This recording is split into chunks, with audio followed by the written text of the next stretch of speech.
नमस्कार, मैं हूं आलोक जोशी और आप देख रहे हैं किस्सा किताबों का। और किस्सा किताबों का में जैसा मैंने पिछली बार आपको बताया था, हर बार मुझे दरअसल ये एहसास होता जा रहा है कि मैं कितना कम पढ़ा लिखा हूं। और इस बार फिर एक झटका लगा है। अब देखिए, किताबें मैंने इनमें से कुछ का आपसे जिक्र किया है, कुछ सामने रखी हैं, कुछ मैंने पढ़ ली हैं ये, लेकिन इनके सामने अभी एक मेरे सामने 3 दिन पहले ही ये एक सेट आ गया। ये 8 किताबें हैं। इन 8 में से एक तो पत्रिका है, चलिए इसको किनारे कर दें।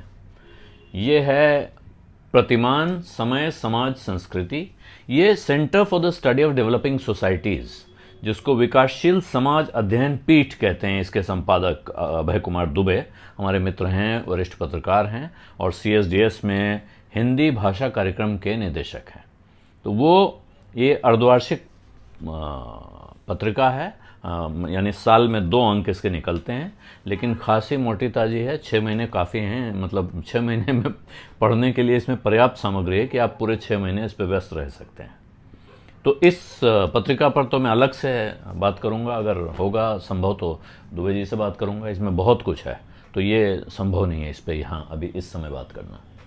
इसके बाद इसके साथ 7 किताबें और आई हैं और ये सब वाणी प्रकाशन से आई हैं। वाणी इसकी सह प्रकाशक है। CSDS और वाणी मिलकर ये पत्रिका को निकालते हैं और ये वाणी प्रकाशन से ये किताबें आई हैं। इन किताबों पर एक एक करके रोशनी डालता हूँ। पहले जनक सिंह मीना की एक किताब है, सरदार पटेल व्यक्तित्व विचार एवं राष्ट्र निर्माण। तो सरदार पटेल इस वक्त फैशन में है, आपको पता है, बहुत लंबे समय के बाद। ऐसा नहीं है कि बीच में सरदार पटेल के बारे में कोई जानता नहीं था, हम नहीं जानते थे, हमने भी पढ़ा है उनके बारे में, हमने उन पर फिल्में भी देखी हैं। लेकिन इस वक्त सरदार वल्लभ भाई पटेल ज़रा ज़्यादा चर्चा में है, तो इसलिए इस किस्से की में आपकी दिलचस्पी है, और जिनकी दिलचस्पी है और जिनकी नहीं है उनको भी मेरा ख्याल है आप ये किताब पढ़ना चाहें, कोई दूसरी किताब पढ़ना चाहें सरदार पटेल पर, आपको इन्हें पढ़ना ज़रूर चाहिए। सरदार पटेल की ज़िंदगी जैसी प्रचारित की जाती है, जैसी दिखती है, दरअसल वैसी ही नहीं है। सरदार पटेल की ज़िंदगी में भी कई रंग हैं जो आपको देखने चाहिए। तो इस किताब पे बाद में अगर संभव हुआ किसी वक्त विस्तार से चर्चा करेंगे। और अब जो किताबें सामने बची हैं उनमें से एक है संजय कुमार की किताब। ये है कटिहार से कैनेडी, राह जिसके मुसाफिर कम हों। ये अंग्रेजी में इनकी किताब है, बेस्टसेलर है इंग्लिश में, Katihar to Kennedy the road less travelled. उसका प्रभात मिलिंद ने हिंदी में अनुवाद किया है। और ये कटिहार बिहार का एक ज़िला है, काफ़ी पिछड़ा इलाका माना जाता है। वहाँ से ये हार्वर्ड यूनिवर्सिटी के कैनेडी स्कूल तक पहुँचे हैं। ये इन्होंने हार्वर्ड कैनेडी स्कूल में पहुँचे। ये अपनी कहानी है संजय कुमार की, लेकिन सिर्फ इतनी सी बात नहीं है कि उनकी अपनी कहानी है। संजय कुमार वहाँ इस वक्त हार्वर्ड यूनिवर्सिटी के the Lakshmi Mittal and family south Asia institute में कंट्री डायरेक्टर हैं, इंडिया कंट्री डायरेक्टर। तो इसके पहले ये सेवा में काम कर चुके हैं। सेवा में इन्होंने काफ़ी समय तक काम किया है। सेवा आप जानते हैं, इलाबेन का जो NGO है, सेल्फ एम्प्लॉयड वीमेंस एसोसिएशन, जो अहमदाबाद से शुरू हुआ लेकिन लखनऊ में भी काफ़ी काम करता है और देश के दूसरे हिस्सों में काम करता है।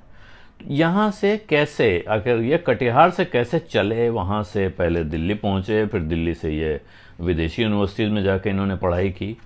ये किताब आपको मदद करती है एक तरह से, न सिर्फ संजय कुमार की कहानी पढ़ने में, बल्कि संजय कुमार जिस समाज से आते हैं, यानी कटिहार से, बिहार के उस पिछड़े इलाके से, और जहाँ तक पहुँचते हैं, जिस यूनिवर्सिटी में अंत में वो पहुँच के जुड़े हुए हैं, अब इस पूरे इलाके, पूरी यात्रा के साथ जिन जिन पड़ावों से गुजरते हैं, उनको उनकी नज़र से थोड़ा थोड़ा पढ़ने समझने की आपको सुविधा मिलती है, उसमें आपको मदद मिलती है। इसके बाद इसी सिलसिले में अब किताबें देखिए कम होती जा रही हैं, एक एक करके मैं बताता जा रहा हूँ। और क्यों किताबें इस तरतीब में बता रहा हूँ, इस पर भी अंत में आऊँगा तब आप समझेंगे। इसके बाद एक किताब है अंकिता जैन की। ये किताब का नाम है ओहरे किसान। ओहरे किसान नाम से साफ दिखता है आपको कि ये किसानों पर लिखी गई किताब है। पहले मैंने जब इसे उठाया, मतलब पहले नाम देख के ही मुझे लगा कि ये वाणी से आ गई है, लेकिन अब ये कुछ सरकारी टाइप की जो खेती का प्रचार करने वाली किताब होती हैं, जैसे कृषि दर्शन कार्यक्रम होता था दूरदर्शन पे, उस तरह की कोई किताब होगी। लेकिन इसको पढ़ने में जब मैंने शुरू किया तो मुझे मज़ा आने लगा, और ये थोड़ी दिलचस्प तरह से लिखी गई किताब है। और इसकी भूमिका लिखी है जाने माने अभिनेता आशुतोष राणा ने। आशुतोष राणा अपने आप में एक दिलचस्प किरदार है, लेकिन वो जो लिख रहे हैं, बैक कवर पे उनका लिखा हुआ एक पैराग्राफ है, उसको आप सुन लें तो आप समझें। सृष्टि के सारे ग्रह पुल्लिंग हैं, किंतु एकमात्र पृथ्वी ही है जिसे स्त्रीलिंग कहा गया है। क्यों? क्योंकि पृथ्वी पर जीवन है, अर्थात वो स्त्री ही होती है जो हमारे जन्म जीवन का कारण होती है। सुश्री अंकिता जैन के द्वारा कृषि और कृषक पर लिखना मुझे आनंद और आशा से भरता है। अंकिता की दृष्टि व्यापक ही नहीं, गहरी भी है। उन्होंने ओहरे किसान में बहुत गहरे उतरकर भूमिपुत्रों की परिस्थिति और मनस्थिति का बेहद प्रभावशाली दृश्य प्रस्तुत किया है। नौकरी हो या व्यापार, संसार के सभी कर्म हम अपनी सुविधा से अपने मन के मुताबिक कर सकते हैं, किंतु कृषि एकमात्र कर्म है जिसे हमें मन के नहीं, मौसम के अनुसार करना होता है, वो भी बिना रुके और बिना थके।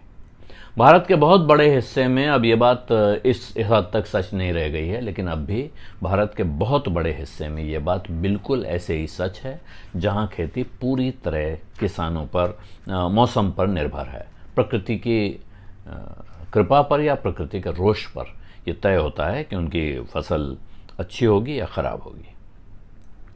तो वैदिक वाटिका नाम का एक एनजीओ है जिसके साथ अंकिता जैन काम करती हैं। वनस्थली यूनिवर्सिटी से इन्होंने एमटेक किया कंप्यूटर साइंस में, उसके बाद इन्होंने आर्टिफिशियल इंटेलिजेंस में काम किया और फिर इंजीनियरिंग की पढ़ाई भी कुछ वक्त तक। लेकिन उसके बाद ये जैविक खेती से जुड़ी हुई संस्था में आ गई हैं, जो वैदिक वाटिका जिसका नाम है। और ये आपको गांव जाना, गांव के पारंपरिक जो खेती के तौर तरीके हैं, खेती की समस्याएं, किसानों की समस्याएं, उनसे रूबरू कराती हैं। और रूबरू कोई निबंध की प्रक्रिया की तरह नहीं करती हैं। जब ये अपने किस्से सुना रही हैं तो यहाँ तक ले आती हैं कि इसमें बिल्कुल हाल में जो लॉकडाउन हुआ, लॉकडाउन के दौरान किसानों का क्या हुआ, लॉकडाउन से खेती का संबंध, यानी कि बिल्कुल ताज़ा। आप इसको कंटेम्प्रेरी नैरेटिव भी कह सकते हैं, कंटेम्प्रेरी राइटिंग है, एक तरह का समाचार लेखन भी माना जा सकता है, एक रिपोर्टाज है। लेकिन साथ में इसमें बहुत स्थायी भाव वाली सामग्री है कि ये किताब आप आज पढ़ के पा सकते हैं कि आज की लिखी गई किताब है, आज के लिए लिखी गई है, लेकिन मुझे लगता है कई साल बाद भी लोग इसे पढ़ेंगे और ये एक स्थायी लेखन के तौर पे आप इसको आराम से देख सकते हैं। अब इसके बाद जो 4 किताबें बचती हैं उनमें से एक है अंदाज़े बयां उर्फ रवि कथा। अब रवि कथा, इस पर अभी कुछ देर पहले तक इस पे वो जो सेलोफिन चढ़ी हुई आती है, पॉलीथीन की जिल्द में बंद थी, ये उसको खोला नहीं था मैंने। मुझे लगा कि कुछ ये ममता कालिया जी की किताब है और इसमें कुछ किस्से कहानी उपन्यास टाइप होगा, इसको बाद में आराम से पढ़ता हूँ। लेकिन पता नहीं क्यों मुझे लगा कि ये बात आप लोगों से करूँ इससे पहले कम से कम वो जिल्द तो उतार देनी चाहिए। और उसी में देखा मैंने फिर रवि कथा, अंदाज़े बयां उर्फ रवि कथा, तो पन्ने पलटे। और जब पन्ने पलटे तो देखा कि साहब ये तो बहुत दिलचस्प चीज़ है। अब इसकी जो भूमिका है, आमुख है, उसके कुछ लाइनें उसकी सुनाता हूं आपको, उसके बाद आगे बढ़ूंगा। एक जीवन काल का प्रेम होता है, हंसता खेलता खिलखिलाता, कभी उद्दंड कभी उद्दाम। उसमें मान मनोबल, मनोहार और मुखर उलाहने होते हैं। उसमें संवाद होता है और विवाद भी। वहां रूठना, मनाना और फिर रूठना चलता है। दूसरा जीवनोपरांत प्रेम होता है। 2 में से एक सुग्गा उड़ गया, दोनों ने मिलकर नीड़ का निर्माण किया, एक अकेला रह गया सूने निविड़ नीड़ में। उड़ने वाले पंछी ने उससे कहा, बस इतना था मेरे पास तुम्हें देने के लिए। यही प्रेम स्मृति का वितान तान मेरे आकाश को भर देता है। मैं रवि को अपने आसपास बोलते उठते बैठते और चलते फिरते देख लेती हूं। यादों में बसे इस रवि से मेरा प्रेम उस जीते जागते रवि की तुलना में कहीं ज्यादा है। ये रवि पूरी तरह मेरा है। ये रवि कभी मुझे अकेला नहीं छोड़ता। इसे नौकरी पर 9 से 5 बाहर नहीं जाना होता। इसको शाम को दारू नहीं पीनी होती। ये मेरे किसी काम में मिनमेख नहीं निकालता। हम एक दूसरे की आंखों में आंखें डाल घंटों बैठे रह सकते हैं। ऐसे खुशकिस्मत जोड़े बहुत थोड़े होते हैं जिनका दम साथ साथ निकले। फंसाने की बात और है, हकीकत कुछ और। रवि की छवि आंखों में लिए मैंने न जाने कितनी किताबें पढ़ डाली, कितने कागज़ काले कर डाले। हर रात की सुबह बड़ी मुश्किल से होगी। हर वक्त हर घड़ी यही लगा रहता है। मेरे ख्यालों की रह गुजर से वो देखिए वो गुजर रहे हैं। तो ये अंदाज़े बयां और रवि कथा दरअसल रविंद्र कालिया की कथा है। रविंद्र कालिया ममता कालिया की नज़र से। और जैसा मैंने आपसे कहा, इसको मैंने पढ़ा नहीं है, लेकिन इसने मेरी बहुत दिलचस्पी जगाई है। और मेरा ख्याल है जो लोग ममता कालिया और रविंद्र कालिया को जानते हैं और उनके लेखन में दिलचस्पी रखते रहे हैं, उनके लिए बहुत दिल से लगी हुई किताब होगी। कुछ लोग इसको एक बार पढ़ेंगे, 2 बार पढ़ेंगे, दिल से लगा के रखेंगे।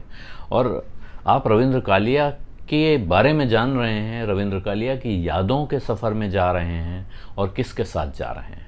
उसके साथ जा रहे हैं जिसने उनके साथ ज़िंदगी बिताई, जो उनकी जीवन संगिनी थी और जो अब उनके न रहने पर एक अवसाद से भर सकती थी, एक खालीपन महसूस कर सकती थी। लेकिन जो पंक्तियां मैंने आपको सुनाई, उनसे आपको पता चलता है कि वो अब किस तरह के प्रेम में डूबी हुई हैं। वो अपनी मोहब्बत को अब भी सेलिब्रेट कर रही हैं। तो ये किताब रवि कथा मेरा ख्याल है कि एक बहुत दिलचस्प किताब है। अभी हालांकि मैंने पूरी पढ़ी नहीं है, इसलिए मैं इसकी गहराई में जाऊंगा नहीं। वैसे भी ये किताब आप खुद पढ़ेंगे तभी आनंद लेंगे। मैं इसकी गहराई में इससे ज़्यादा चला जाऊंगा तो फिर पढ़ने वाले क्या पढ़ेंगे। अब 3 किताबें मेरे हाथ में और हैं, लेकिन उसमें अब मैं रविंद्र कालिया जी का जिक्र हो गया, इसलिए पहले उठाऊंगा किताब। इसका नाम है चीता। अब चीता भी, जैसे मैंने अभी किसान की किताब के बारे में कहा, उस तरह चीता भारतीय जंगलों का गुम शहजादा। आपको शायद पता होगा कि चीता अब भारत में नहीं होता है। चीता भारत में पाया जाता था लेकिन अब नहीं होता है। और ये जो कबीर संजय हैं जिन्होंने किताब लिखी है, ये इलाहाबाद में जन्मे थे, लेकिन उसके बाद इन्होंने देहरादून में पत्रकारिता की है। और जब ये देहरादून में पत्रकारिता कर रहे थे तभी इनको पहली बार पता चला कि चीता अब भारत से कई साल पहले विलुप्त हो चुका है। और उससे पहले चीता कैसे इंसानों के एक साथी की भूमिका निभाता रहा, ये इसमें इनकी दिलचस्पी जगी। और उसके बाद इन्होंने इसको पढ़ना लिखना शुरू किया। और इसके बारे में मुझे लगा साहब वो बच्चों के लिए किताबें लिखी जाती हैं ना, चीता ऐसा जानवर होता है, शेर बाघ चीता ऐसे कैटेगराइजेशन होगा, नहीं, ये बहुत ही ज़बरदस्त और दिलचस्प अंदाज में लिखी गई है। और कबीर संजय की एक और ख़ास बात, क्योंकि अभी मैंने रवि कथा का जिक्र किया तो इसके आगे जोड़ता हूँ। इनका जो पहला कहानी संग्रह है, इनका एक कहानी संग्रह सुरखाब के पंख, और उस पर इन्हें पहला रविंद्र कालिया स्मृति सम्मान भी मिला है। तो ये वहाँ से यहाँ भी जोड़ रहे हैं।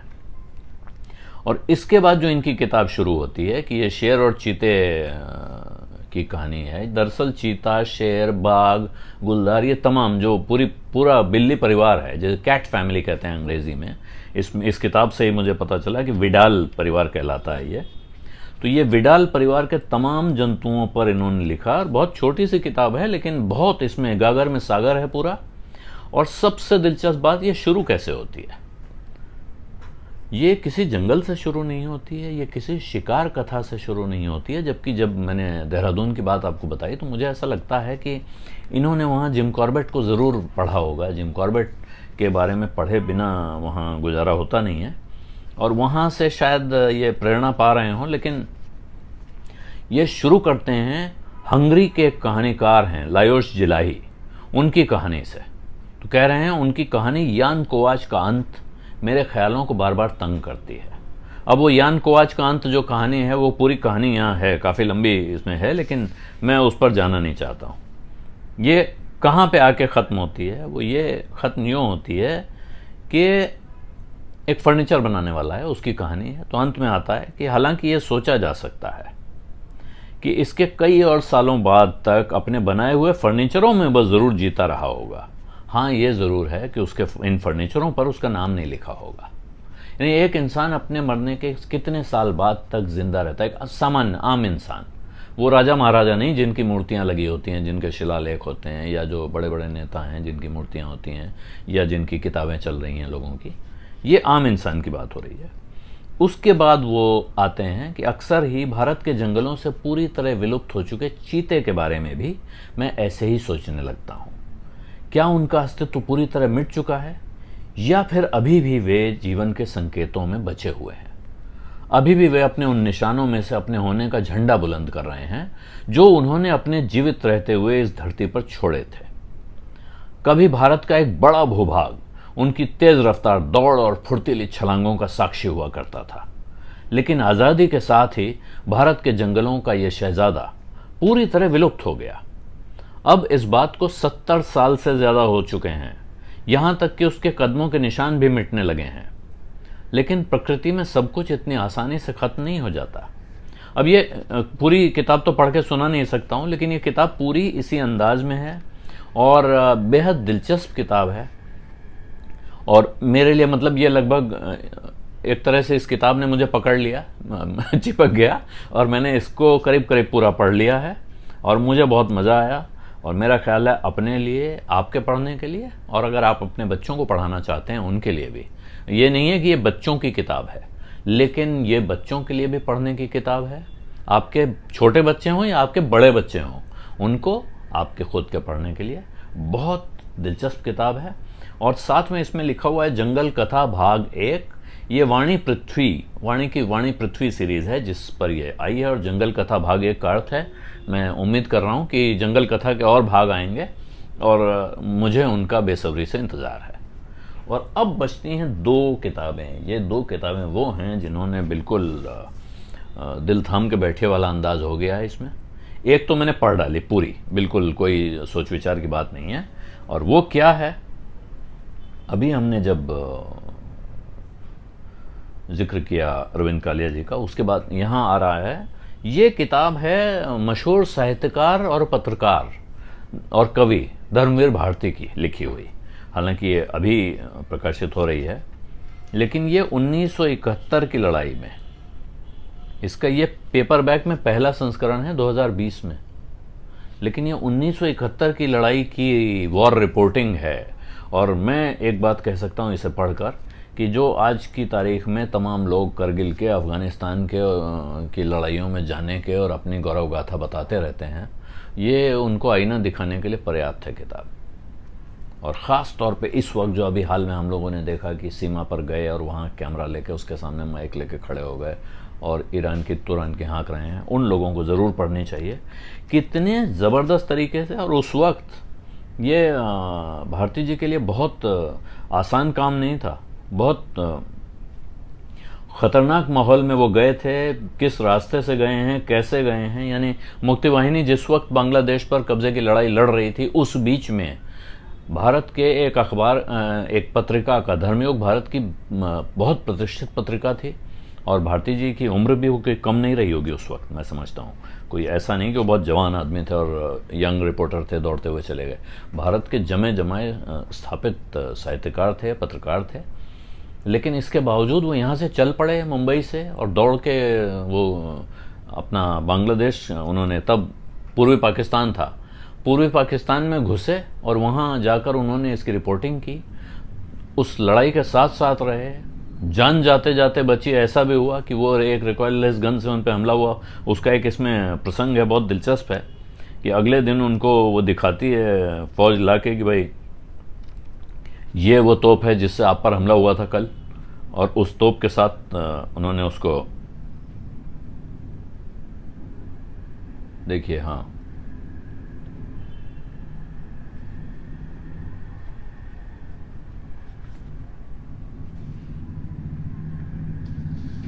ये और लिखी जिस अंदाज में गई, एक से एक ज़बरदस्त बात है। अब देखिए उसमें क्या है कि अब ये किसी फौजी की ज़ुबान से लिख रहे हैं। आप लोगों ने देखा डॉक्टर भारती तो एमएमजी फायरिंग में जनवासे की चाल चल रहे थे। उनकी मार्क्समैनशिप के बारे में बड़ी ऊंची राय है हुजूर की। निशा खातिर थे कि लगेगा तो है नहीं, यानी पाकिस्तानी जो निशाना कर चला रहे थे उधर से एमएमजी यानी मीडियम मशीन गन की फायरिंग हो रही है, इसके बीच में भी डॉक्टर भारती बारातियों के अंदाज में जनवासे की चाल चल रहे थे। और उसके साथ उन्होंने चाय पिलाई और साथ में बिस्किट, बोल कह रहे हैं पाकिस्तानी बिस्कुट हैं, ये भी आपको बहुत अच्छे लग रहे होंगे, और ये पैकेट भी बंकर में मिला था। इस अंदाज में ये युद्ध की कवरेज, जहां लड़ाई चल रही है, और ये आज के अंदाज में लड़ाई नहीं है, उस वक्त के अंदाज में, उस वक्त जो है बहुत कम्युनिकेशन के साधन भी सीमित हुआ करते थे, तो ऐसा भी नहीं है कि आपको बहुत कुछ ट्रेस हो रहा है, पता चल रहा है, तो जान का जोखिम है। और इसमें उस लड़ाई की शुरुआत होने से लेकर बांग्लादेश के बन जाने तक, बांग्लादेश की आज़ादी का जश्न तक की कथाएं हैं, कहानियां हैं, और एक से एक दिलचस्प किस्से हैं। बहुत सारे नहीं हैं क्योंकि ये भी किताब 119 पन्नों की किताब है टोटल। 119 पन्ने पढ़ने में बहुत वक्त लगता नहीं है, और मुझे इसलिए भी ज़्यादा वक्त नहीं लगा क्योंकि मैंने बचपन में ये सब पढ़ा था। मैं बहुत छोटा था उस वक्त, लेकिन धर्मियों हमारे घर आता था और हम उस वक्त इसको पढ़ा करते थे। तो ये सारी एक तरह से सारी याद ताज़ा हो गई, और इसको पढ़ के फिर मुझे एक बार ये लगा कि डॉक्टर भारती के बारे में तब उस वक्त नहीं एहसास होता था, अब एहसास हो रहा है कि आप उनकी निकाली हुई पत्रिका, उनके लिखे हुए गद्य, उनकी लिखी हुई कविताएं और उनका हौसला, जो इंसान इमरजेंसी के बीच में इंदिरा गांधी के खिलाफ लिख सकता है। उन्होंने जयप्रकाश नारायण के आंदोलन को लेकर जो मुनादी नाम की कविता लिखी है, बहुत मशहूर कविता है, बीच में एक दिन मैंने सुनाई थी, अगर आप लोग मेरे वीडियो ढूंढेंगे तो उसमें आपको मिल जाएगी। और उसके बाद ये कि युद्ध के बीच में कूद गए और जाके वहाँ से कवरेज कर रहे हैं। तो ये एक ज़बरदस्त किताब है जिसने मुझे तुरंत, मतलब जिसको कहते हैं ना, किताब अपने पाठक को पकड़ लेती है, तो इसने मुझे पकड़ लिया और मैंने इसको पढ़ डाला तेज़ी से। एक समस्या हो रही है, हाँ, ये दाम इसका 199 रुपये लिखा हुआ है पेपर बैग पर, लेकिन मुझे लगता है आप अगर ऑनलाइन ट्राई करेंगे तो ऑनलाइन इससे सस्ते में भी पकड़ में आ सकती है, क्योंकि कोई ना कोई ऑफ़र चलते रहते हैं। वाणी का अपना भी ऑनलाइन व्यवस्था है किताबें बेचने का, उनकी वेबसाइट से भी आप ले सकते हैं, वरना अमेज़ॉन, फ्लिपकार्ट, इन पे जाएंगे तो वहाँ देखेंगे। और इसके बाद ये किताब है जिसने फिर पकड़ लेने वाली किताब, इस किताब का नाम है कुलभूषण का नाम दर्ज कीजिए। और कुलभूषण का नाम दर्ज कीजिए लिखी है अलका सरावगी ने। अलका सरावगी का नाम अगर आपको नहीं पता है तो फिर मुझे लगता है कि आप साहित्य पढ़ते नहीं हैं, लेकिन फिर भी बता दूं, अलका सरावगी कलकत्ता में जन्मी हैं और उन्होंने वहाँ से रघुवीर साहब पर पीएचडी की, और उनका पहला उपन्यास था कलिकथा वाया बाईपास। इस पर उन्हें साहित्य अकादमी का पुरस्कार मिला था 2001 में, और ये भारत की नहीं दुनिया की अनेक भाषाओं में इसका ट्रांसलेशन हुआ है, और भारत में कुछ विश्वविद्यालयों और कैम्ब्रिज, ट्यूरिन, नेपल्स के यूनिवर्सिटीज़ में ये पढ़ाया जाता है, मतलब टेक्स्ट बुक है। और इसके अलावा उन्होंने अनेक किताबें लिखी हैं, लेकिन ये किताब क्यों पकड़ रही है मुझे, ये बहुत दिलचस्प कारण है इसका। मैंने इस किताब को पलटना शुरू किया, मुझे लग रहा था कि ये साहित्य है, थोड़ा देर आराम से पढ़ूंगा, लेकिन इसमें एक चैप्टर है अंत में, लगभग अंत में है, इसको आप देखें तो ये बाकी किताब नॉर्मल फॉन्ट में है, ये चैप्टर डार्क बोल्ड फॉन्ट में है। और मुझे पता नहीं क्यों मैं इसको पन्ने पलटता हूँ किसी भी किताब के, आमतौर पे ये एक तरह का उपन्यास है तो इसको शुरू से पढ़ना था मुझे, तो लेकिन आदत पड़ी हुई है, बचपन में धर्मयुग पढ़ते थे तो उसमें आखिरी से शुरू करते थे, वहाँ डब्बू जी की कार्टून स्ट्रिप आती थी, वहाँ से हम शुरू करते थे पढ़ना। ये पता नहीं क्यों मैंने पन्ना पलटा और यहाँ पहुँच गया, और इस चैप्टर को मैंने पढ़ डाला, ये जितना बोल्ड में लिखा हुआ है। पसीना और पसीने की गंध, कुलभूषण ने रिफ्यूजियों पर किताब लिखने वाले पत्रकार को कहा। कलकत्ता में बस कंडक्टरी करने वाले दिनों को याद करता हूं तो बस यही याद आता है। पत्रकार चुपचाप उसका मुंह देखता रहा। उसने सवाल किया था, बस कंडक्टरी के दिनों के अनुभव बताइए। कुलभूषण से पूछने का मकसद ये था कि 1968 का साल कलकत्ता में नक्सल आंदोलन के चरम का साल था। ऐसा हो ही नहीं सकता कि कलकत्ता के उत्तर में दक्षिणेश्वर काली मंदिर से शहर के बीचों बीच चौरंगी के बस रूट पर उसने कोई कांड न देखा हो। अरे हाँ, चरमराती हुई बजती हुई पुरानी जर्जर बस का काला काला धुआं। कुलभूषण फिर कहने लगा, रात में घर आकर जब बलगम खांस कर बलगम निकालता तो वो पूरा काला होता था, कपड़े काले, बाल चिटचिटाते हुए। कुलभूषण हंसते हुए कह रहा था, लेकिन काम बुरा नहीं था, परिवारों का पेट पाल लेता था। आप तो जानते हैं उन दिनों बेकारी और हड़तालों का जमाना था। रोज ही बस किसी न किसी नारे लगाते जुलूस में फंस जाती। गली गली में शोर है, जीएम शाह चोर है। देखिए ये नारा भी याद आ गया। तो आप भी बेकारी से बचने के लिए कंडक्टर बने? पत्रकार ने हंसकर अपनी दाढ़ी पर हाथ फेरते पूछा। कुलभूषण ने कहा, वैसे तो रिफ्यूजियों के लिए नौकरियां थीं, पढ़े लिखों के लिए भी और मुझ जैसे अधपढ़े आदमियों के लिए भी। अगर आप उन दिनों के अखबार उठाकर पढ़ें तो देखेंगे कि कलकत्ता में लोग खासकर रिफ्यूजियों को नौकरी पर रखने के लिए इश्तिहार देते थे। अब मैं फिर इस किताब के इतने हिस्से आपको नहीं पढ़ाऊंगा कि आपका मज़ा खराब हो जाए, और वो भी अंत का चैप्टर है, इसलिए और बिगड़ सकता है। लेकिन ख़ास बात क्या है कि ये किताब भी आपको पकड़ रही है, और वो इसलिए पकड़ रही है, ये एक विस्थापन पर बेस्ड किताब है, जो पूर्वी बंगाल का जब विभाजन हुआ, बंगाल का विभाजन हुआ है, और उसके बाद ये 1968 का अर्थ है कि बांग्लादेश में, यानी उस वक्त के पूर्वी बंगाल में भारी लड़ाई झगड़ा चल रहा था और वहाँ से तमाम लोग भागकर आते थे। तो ये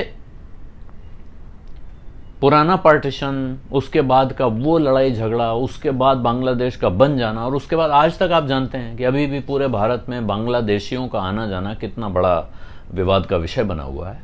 ये किताब आपको उसकी एक तरह से पृष्ठभूमि देती है। आप पढ़ें और उस समाज को समझें और कौन लोग हैं उसमें। कुलभूषण जो है, जिसके नाम पर ये किताब है, वो अपने नाम पर अड़ा हुआ है कि मेरा नाम लिखिए, कुलभूषण का नाम दर्ज कीजिए। वो रिकॉर्ड्स पर अपना नाम कुलभूषण लिखवाना चाहता है। क्यों? क्योंकि रिकॉर्ड्स पर उसका नाम कहीं है नहीं। और ये पूरी किताब खत्म होने के बाद आपके सामने आता है कि वो क्यों, कहाँ से आ रहा है, कैसे आ रहा है। लेकिन ये पूरी कहानी जब आप पढ़ेंगे तो आदमी जब विस्थापित होकर आता है नई जगह जमने के लिए, क्या कई बार उसको अपनी पूरी पहचान गायब करनी पड़ती है, खो देनी पड़ती है।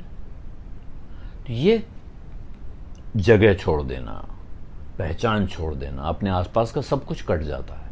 आप जब घर बदलते हैं तो आपको कैसा लगता है, वो एहसास सोचिए।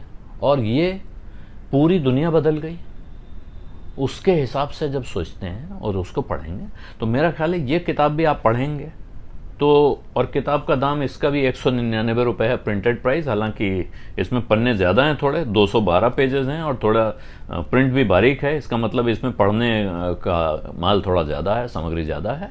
लेकिन ये वो किताब है जिसने फिर मुझे, जैसे चीते ने, धर्मवीर भारती जी के युद्ध यात्रा ने, और उसके बाद ये तीसरी किताब कुलभूषण का नाम दर्ज कीजिए, इसने मुझे तुरंत, जिसे कहते हैं, ग्रिप कर लिया है। ये अभी पूरी नहीं पढ़ पाया हूँ, लेकिन जितना पढ़ा है उसमें बहुत आनंद आया है। और मुझे नहीं लगता है कि अब आगे जाकर उस आनंद का, क्योंकि आखिरी चैप्टर मैंने पढ़ लिया है, इसलिए मुझे इस बात का अंदाज़ा है कि इस किताब से क्या मिलने वाला है। और मेरा ख्याल है कि इस वक्त आपको ताज़ा गद्य पढ़ना है और अच्छा साहित्य पढ़ना है, समाज के साथ जुड़ा हुआ साहित्य पढ़ना है, तो ये कुलभूषण का नाम दर्ज कीजिए, अपनी लिस्ट में दर्ज कीजिए। इसी के साथ इजाज़त चाहता हूँ। आपसे एक आग्रह करूँगा, आपको ये बात कैसी लगी अगर आप कमेंट्स में लिख देंगे तो अच्छा रहेगा। अगर अभी तक आपने मेरा YouTube चैनल वन आलोक जोशी सब्सक्राइब नहीं किया है और बात पसंद आ रही है तो उसको सब्सक्राइब करना, साथ में घंटी बजाना मत भूलें।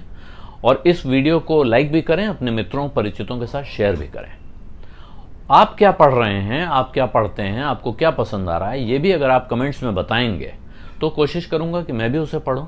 और कोशिश ये भी करता रहता हूँ कि लेखकों को ढूंढूं और उनसे भी बात करूँ। तो काफ़ी दिनों से ये हुआ नहीं था सिलसिला, इसलिए आज मैंने सोचा जो किताबें आई हैं इनके बहाने इनकी चर्चा कर लूँ। कुछ किताबें और सामने हैं जिन पर पिछली बार भी मैंने आपको बताया था, और ये जो टॉप प्रायोरिटी लिस्ट पर सामने रखी हुई हैं 3 किताबें। एक अशोक कुमार पांडे की उसने गांधी को क्यों मारा, दूसरी है पीटर रोनाल्ड डिसूजा, हिलाल अहमद और मोहम्मद संजीर आलम की डेमोक्रेटिक अकोमोडेशंस, माइनॉरिटीज इन कंटेम्प्रेरी इंडिया। और इसके साथ ही बिल्कुल जुड़ी हुई, इससे पहले से मैं उसको पढ़ रहा हूँ, वो है अभय कुमार दुबे की किताब हिंदू एकता बनाम ज्ञान की राजनीति। सामयिक विमर्श है ये, और एक तरह का विमर्श लेखन, वो कह रहे हैं विमर्श नवीसी, डिस्कोर्स मैपिंग की शैली में लिखी गई किताब है, एक लंबा निबंध है। इसको पढ़कर और इसके साथ मुझे इस पर अभय कुमार दुबे से और डेमोक्रेटिक अकोमोडेशंस पर हिलाल अहमद से, और अशोक कुमार पांडे की किताब उसने गांधी को क्यों मारा पर ही नहीं, अभी तक हमने कश्मीर नामा पर भी अशोक जी से बात नहीं की है, जो उनका सबसे महत्वपूर्ण काम है। हालांकि ये उसने गांधी को क्यों मारा उससे कम वजनदार काम हो ये नहीं कह रहा हूँ मैं, लेकिन कश्मीर नामा उनका सिग्नेचर वर्क है, और उसके बाद वो तेज़ी से लिख रहे हैं। इससे पहले कि वो नई किताब लिख डालें, मैं चाहता हूं कि उनसे इन किताबों पे बात कर लूं। तो ये 3 वो प्रायोरिटी लिस्ट के आइटम हैं जिनको पढ़कर इनके लेखकों से चर्चा करनी है, आपके सामने लाना है उन लेखकों को। और इसके साथ अब मैं पक्के तौर पर इजाज़त चाहता हूं, आपसे आग्रह फिर वही कि आपको कुछ पसंद आ रहा है तो वो लिखें, आपको कुछ नहीं पसंद आ रहा है तो वो भी कमेंट्स में लिखें। आपको मेरी बातचीत कैसी लग रही है ये लिखना बहुत ज़रूरी है।